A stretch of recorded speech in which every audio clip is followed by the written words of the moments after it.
4 माह बाद corona virus से 4 की मौत, मजीद 98 मुतासिर। जम्मू कश्मीर के 7 अजला में किसी की रिपोर्ट मस्बत नहीं।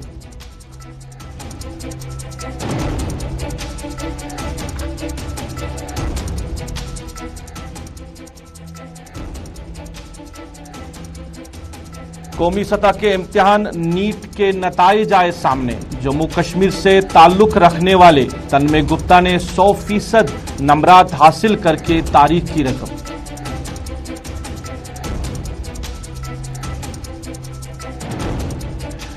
जम्मू कश्मीर इंतजामिया का बड़ा फैसला, एक और तहकीकाती एजेंसी को मिली मंजूरी। SIA NIA के तर्ज पर करेगी काम।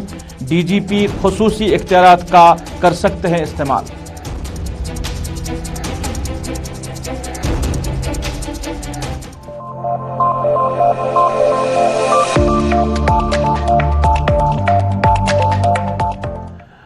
आदाब नाज़रीन, आप गुलिस्तान के श्रीनगर स्टूडियो से बराह रास्त स्पेशल रिपोर्ट देख रहे हो। मैं हूं आपका मेजबान रऊफ फारूक। की स्पेशल रिपोर्ट में सबसे पहले बात करेंगे कोविड-19 के हवाले से। 4 माह के बाद तकरीबन आज 1 नवंबर को फिर से 4 लोगों की मौत हुई है कोविड-19 की वजह से। और काफ़ी अरसे के बाद इस तरह की जो कोविड-19 की वजह से जो लोगों की मौत हो रही है वो देखने को मिल रही है।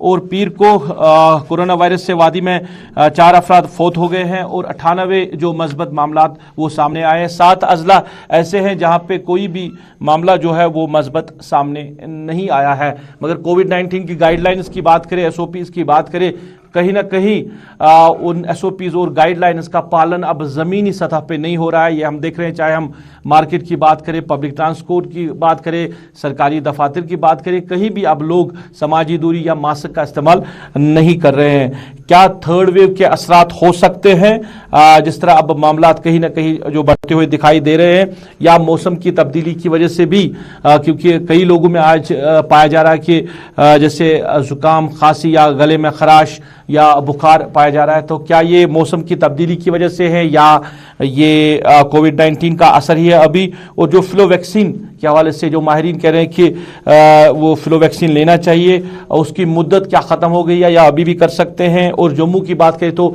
डेंगू के मामला ज़्यादा पाए जा रहे हैं। तो इन पूरे मामलों पे हम बात करेंगे।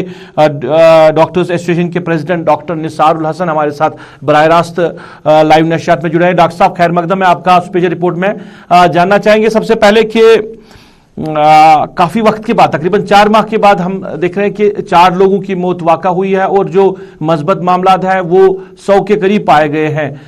तो 4 माह जो मस्बत मामलात है वो कम देखने को मिले हैं। क्या तीसरी लहर का कोई अंदेशा देखने को मिल रहा है? रूप साहब, ये जो आप कोविड की मौतों की बात कर रहे हो,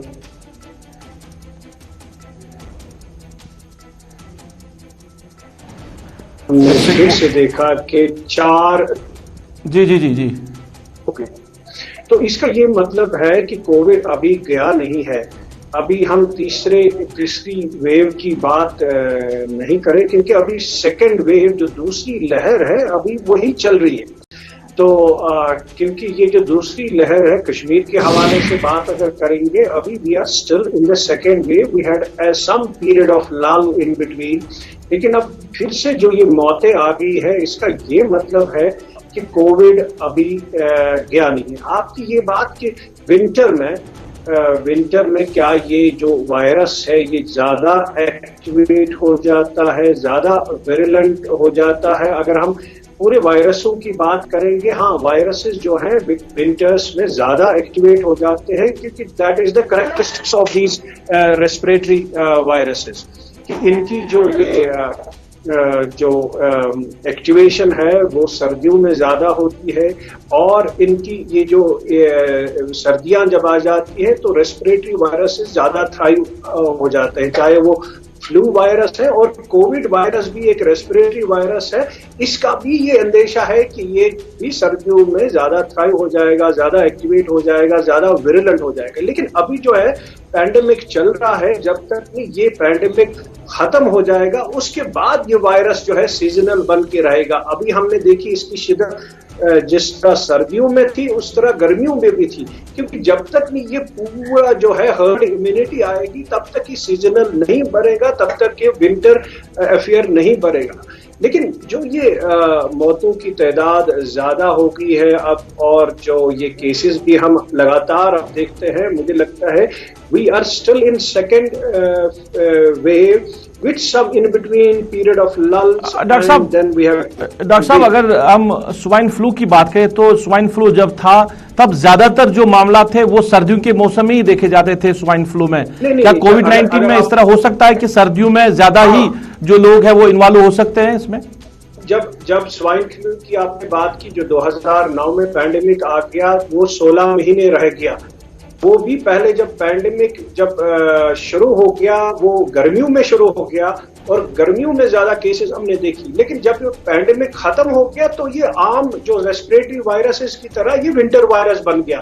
उसका ये मतलब है कि समर्स में ये डोरमेंट रहता है फिर ये वायरस, लेकिन विंटर में फिर ये ज्यादा थ्राइव हो जाता है, ज्यादा एक्टिवेट हो जाता है। लेकिन उस कोविड-19 के हवाले से अगर आपने बात की कि ये वही सूरत हाल इख्तियार करेगा, हाँ ये भी एक ऐसी सूरत हाल इख्तियार करेगा। लेकिन जब तक ये पैंडेमिक, जब तक ये जो पैंडेमिक चल रहा है, जब तक लोगों में ये जो हर्ड इम्यूनिटी आएगी वो तब आएगी जब खासा तौर पे या तो इन्फेक्शन, नेचुरल इन्फेक्शन की वजह से हर्ड इम्यूनिटी आएगी या बेसिकली वैक्सीनेशन से आएगी। और जब तक न वो पूरी हर्ड इम्यूनिटी कम्युनिटी में आएगी तब तक ये जो है ये वायरस कोविड-19 ये लगातार जारी रहेगा, चाहे समर होगा या विंटर होगा।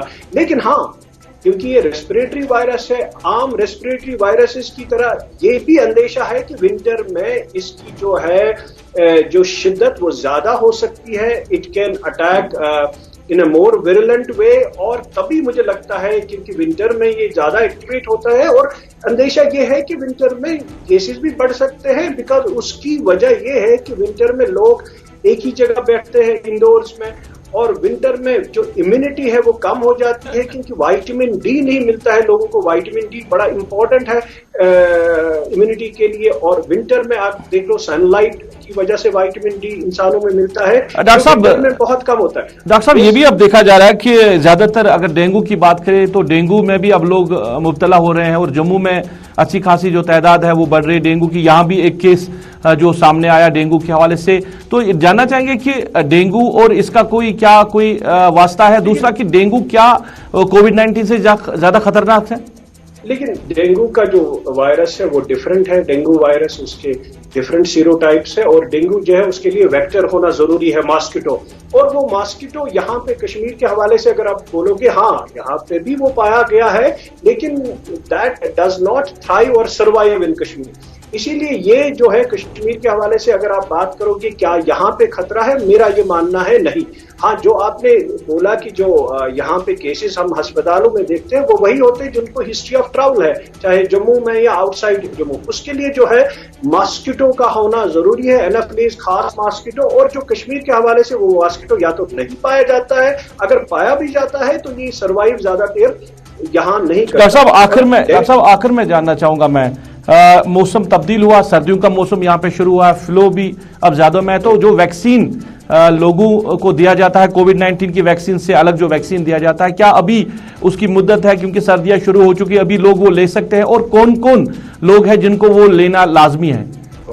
सर्दियां जब भी आती है, सर्दियों का आगाज होता है, तब ये फ्लू आ जाता है। Flu is an annual affair. हर साल फ्लू जब विंटर का आगाज होता है तो फ्लू, जुकाम, खांसी लेके लोग आते हैं वो फ्लू की वजह से। और इस साल जो है कोविड-19 के पैंडेमिक जो चल रहा है उसमें flu vaccination is more important than ever.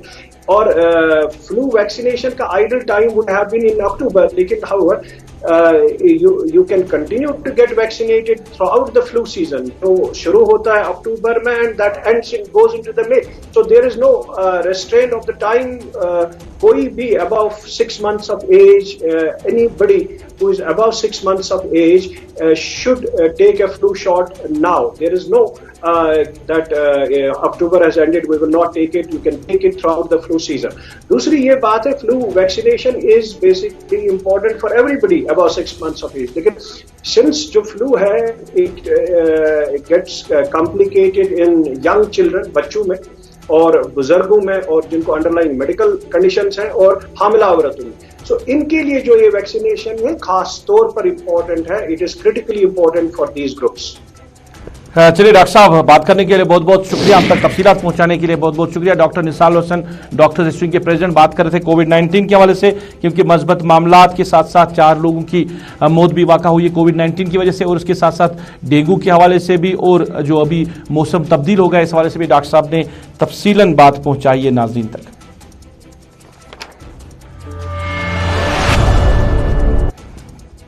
नाज़रीन, अब जरा बात करेंगे कौमी सतह के इम्तिहान यानी नीट के हवाले से. तो नताइज का ऐलान किया गया है, और इन नताइज की खूबसूरती ये रही कि जम्मू कश्मीर से ताल्लुक रखने वाले तन्मय गुप्ता, जिनका ताल्लुक जम्मू डिवीजन से है, उन्होंने पहली पोजीशन हासिल की है और उन्होंने तारीख रकम की है, क्योंकि उन्होंने जो नंबरात हासिल किए हैं वो बराबर उन्होंने लिए हैं.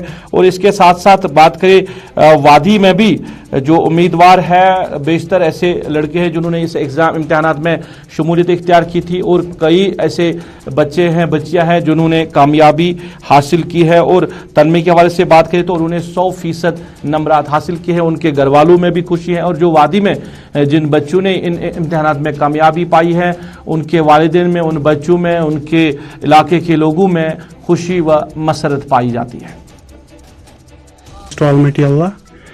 जिसने मुझे आज ये शरफ बख्शा कि मैं अपने घर वालों का नाम और अपनी विलेज का नाम जो है वो मैंने रोशन किया. उसके बाद मैं अपने ओब्वियसली माय पेरेंट्स जिन्होंने हर वक्त मुझे इसमें सपोर्ट किया, उनकी हार्ड वर्क, उनके जो दुआ थे, उनकी वजह से मैं यहाँ तक पहुंचा हूँ.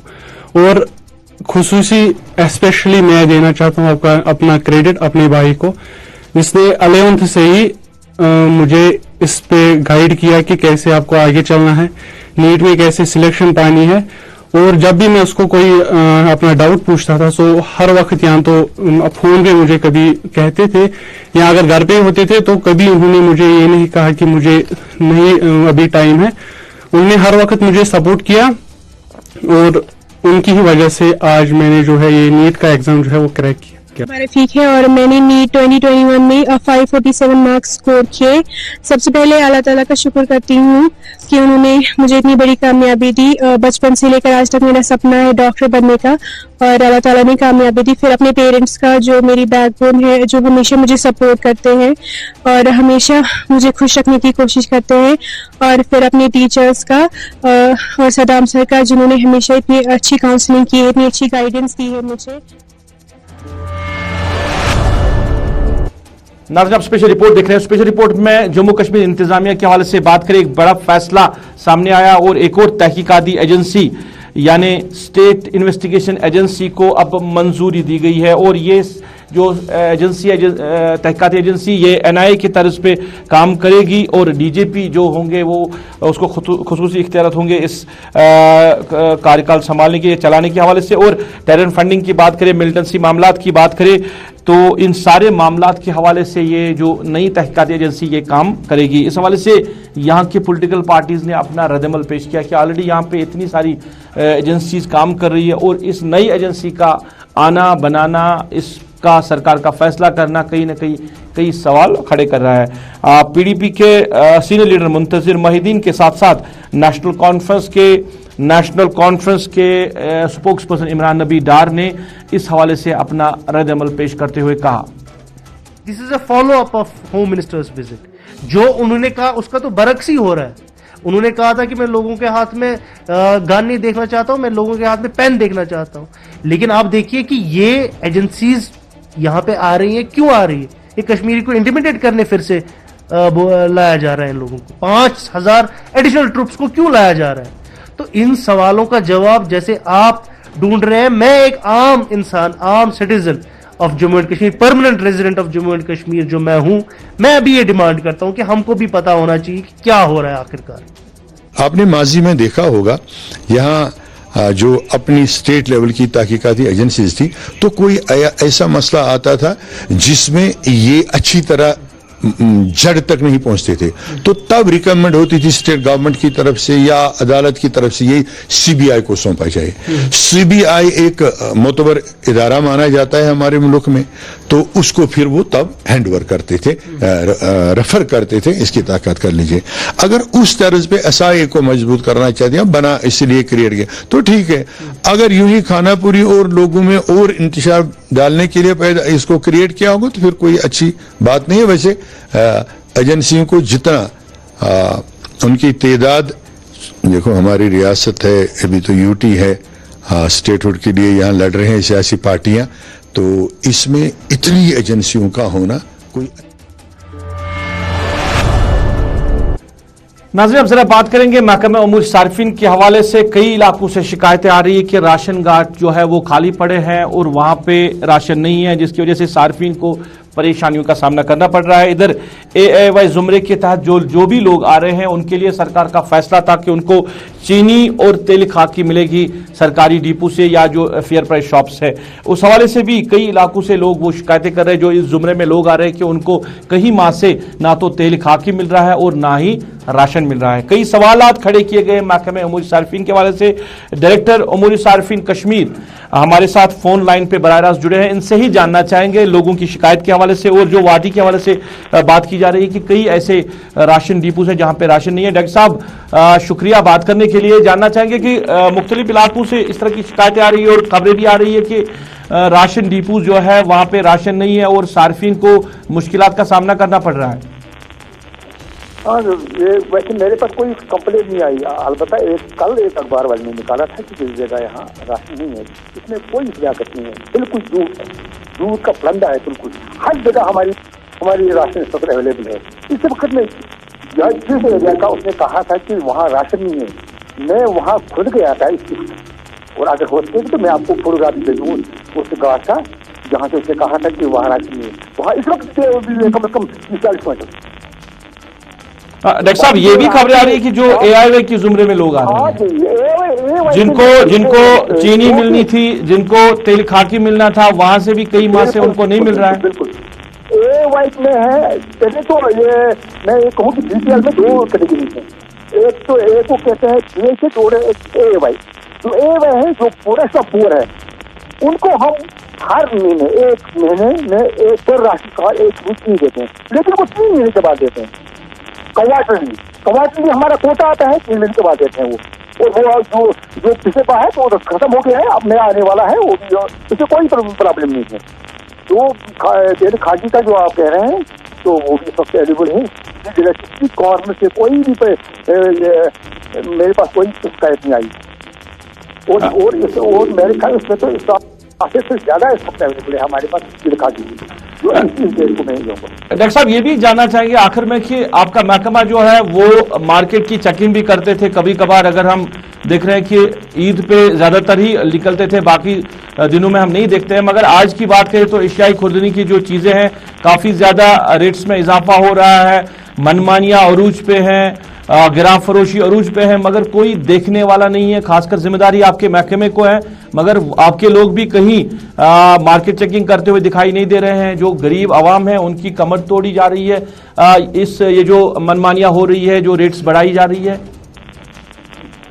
हमारी जो टीम है, जो इन्फोर्समेंट टीम है, हर रोज निकलती है। जहाँ भी हमारी शिकायत मौसूल हो जाते हैं हम उनको एक्शन करते हैं वहाँ पर। जो आप अगर आज का भी देखेंगे, हमने आज भी बहुत सारों से वो जो जुर्माना है वसूल किया है। आज भी हर रोज हमारी टीम निकलती है, जहाँ ही नहीं पूरी दिल्ली में हमारी टीमें निकलती हैं। तो जहाँ जाए कि हमें वसूल हो जाते हैं, कोई ज्यादा कोई जाम में बेचते हैं या मटन होगा या चिकन होगा या सब्जी होगी तो हम एक्शन लेते हैं उसका। डॉक्टर उमूर सार्फिन बात कर रहे थे और बात हो रही थी जिस तरह लोगों की शिकायतें हैं, राशन डिपोज में राशन अवेलेबल नहीं है, खासकर जो एआईवाई के जुमरे में लोग आ रहे हैं उनके लिए चीनी और तेल खाकी के हवाले से डायरेक्टर मासूफ ने पूरी तरह बात की। और इसके साथ साथ हमने पूछा था कि मार्केट के हवाले से, क्योंकि मार्केट की बात करें काफी ज्यादा जो रेट्स है बढ़ रही है एशियाई खुर्दनी की चीजों में, और इसको कोई देखने वाला नहीं है क्योंकि मार्केट चेकिंग कभी कभार की जाती थी, अब ज्यादातर देखी नहीं जाती है। ईदों पे हम देखते थे या किसी बड़े त्योहार पे हम देख रहे थे कि जो उमूर सार्फिन के लोग हैं या बाकी जो एजेंसीज है वो मार्केट का रुख करते थे, मगर काफी टाइम से नहीं हुआ है और लोगों की शिकायतें हैं कि काफी ज्यादा जो रेट्स है वो बढ़ रही है। इस हवाले से हमने भी डायरेक्टर साहब से पूछा, उन्होंने जवाब दिया, मगर हम लोगों की बात भी इस हवाले से आप तक पहुंचाना चाहेंगे कि महंगाई जो है वो आसमान को छू रही है, गरीब आवाम की कमर तोड़ी जा रही है, मगर सरकार और जो कंसर्न जो इदारे हैं जो इसकी देखरेख कर रहे हैं वो खामोश बैठे तमाशे देख रहे हैं। अब लोगों की बात हम आप तक पहुंचाना चाहेंगे। इसके साथ साथ कुछ पॉलिटिकल पार्टीज ने भी इस हवाले से अपना जो रद्दमल पेश किया है, अपनी रिएक्शन दी है, हम वो भी आप तक पहुंचाना चाहेंगे। महंगाई ने यहां कमर तोड़ी है और इस पर भाजपा सरकार लगाम कसने में नाकाम हो चुकी है। कोई कंट्रोल नहीं। आज जो ब्यूरोक्रेसी यहां जम्मू कश्मीर में चल रही है, मनमानियां चल रही है, एक ऑफिसर दूसरे ऑफिसर की बात मानने के लिए तैयार नहीं है। यहां पर अगर हम फूड सप्लाईज वालों की बात करेंगे, यहां पर अगर हम डिप्टी कमिश्नर की बात करेंगे, डिप्टी कमिश्नर अपना हुक्म चलाता है और डायरेक्टर फूड सप्लाईज अपना हुक्म चलाता है, दोनों को आपस में तालमेल नहीं है। तो कैसे हम भाजपा सरकार को ये हम तस्वीर करेंगे कि हाँ इन्होंने कहीं काबू पाया है इस पर, महंगाई पर। तो एक तरीके से आप देखेंगे तो महंगाई इतनी हद से ज्यादा बढ़ती जा रही है, दूसरे तरीके से देखेंगे लोगों की आमदनी जो है वो हद से ज्यादा घटती जा रही है। 50 साल में इस टाइम पे सबसे ज्यादा बेरोजगारी है पूरे हिंदुस्तान में। हमारा जीडीपी तो कुछ टाइम पहले -6 हिट कर गया था, यानी जब सबकी इकोनॉमीज 1%, 2%, 4% ऊपर बढ़ रही थी, हमारा -6 पहुंच गया था। हमारी फैक्ट्रियां बंद हो रही है, हमारी इंडस्ट्रीज बंद हो रही है, हमारे यहां से इंडस्ट्रीज आना तो दूर की बात, यहां से इंडस्ट्रीज अपना बोरिया बिस्तरा उठ के निकल रही हैं।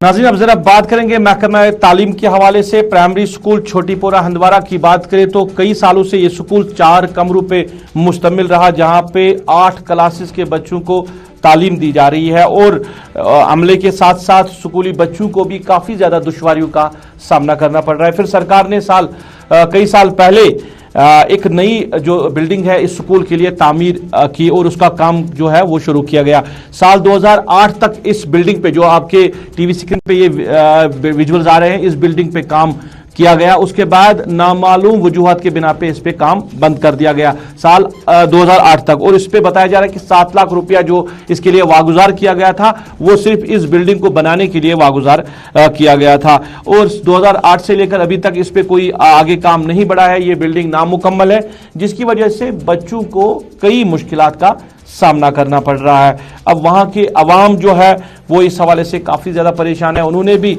अपना जो दुखड़ा है वो कई बार इंतजामिया तक पहुंचाया। पहले हम लोगों की बात और बच्चों की बात आप तक पहुंचाना चाहेंगे कि क्या कह रहे हैं बच्चे जो इस स्कूल में जेर तालीम है, उनको कितनी मुश्किलातों का सामना करना पड़ रहा है। हमारे यहाँ पे हमारे 4 क्लासरूम में, हमें एक क्लासरूम में 3-3 क्लासें होती हैं। हमारे जो उस्ताद कराम है वो हमें पढ़ाने के लिए बहुत मेहनत करते हैं, इसलिए हमारी ये गुजारिश है कि एकोमोडेशन। यहाँ पे बिल्डिंग है तो कितने साल से ऐसे पढ़ेंगे?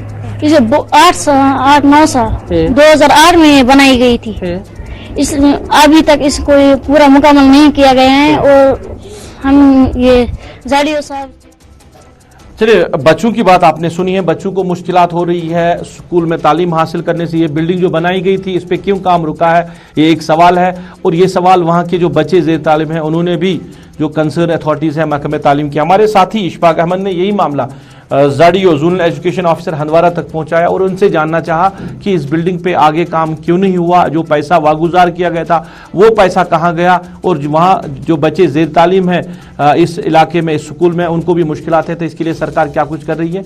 अब आप सुनिए जोनल एजुकेशन ऑफिसर हंदवारा क्या कह रहे हैं इस हवाले से। छोटीपुरा में हमारी एक बिल्डिंग जो सैंक्शन हुई थी 2008-9 में, 5 रूमेड बिल्डिंग, उसका एस्टिमेट कास्ट था 7,70,000। क्योंकि उसका काम वो अबेंडेंड है, उस वक्त से उसका काम अधूरा पड़ा है। हमने कई बार हायर ऑफिस को, क्योंकि उसकी एक अलग विंग है इंजीनियरिंग विंग, उसको हमने लिखा है और उन्होंने रिवाइज्ड एस्टिमेट भी बनाया है। इन द मेन वाइल इसी साल हमने उस कंट्रैक्टर के खिलाफ FIR भी दर्ज किया है कि उसने काम नहीं किया, लेकिन मार्केट में जो कास्ट है। चलिए नाज़रीन, इसके साथ ही आज की स्पेशल रिपोर्ट से अपने मेजबान को इस वादे के साथ दीजिए इजाजत, आप अपना ख्याल रखेंगे, हमें अपनी नेक दुआओं में याद रखेंगे। अल्लाह आपका हमारा सबका निगहबान।